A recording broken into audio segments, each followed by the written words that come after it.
Hello.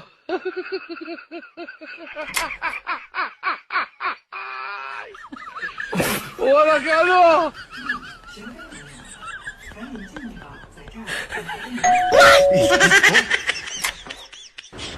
अबे कौन है बे?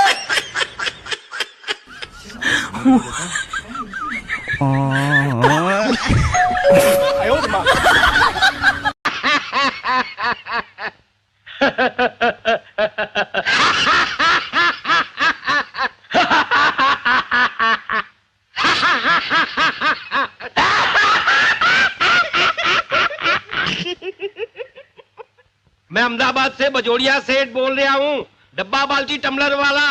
आप कौन बोल रहे हैं? मैं इस घर का हेड सर्वेंट बाबूलाल बोल रहा हूँ। हेड भी है और सर्वेंट भी है।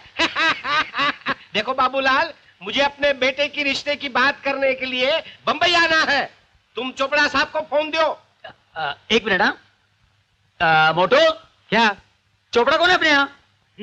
बाबूलाल चोपड़ा साहब हमारे मालिक हैं।